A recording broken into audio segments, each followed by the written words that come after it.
Shawa.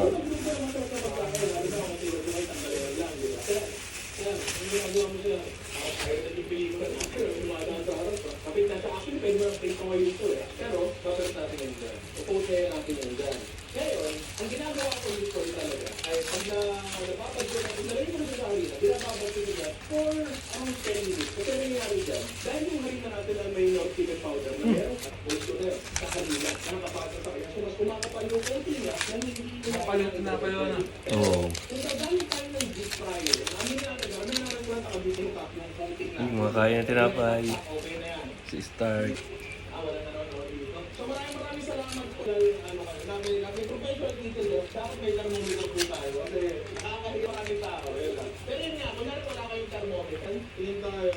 Okay, sige. 12 minutes. Tayo na natin yan. Pwede na tayo. Hindi, huwag na pala. Look.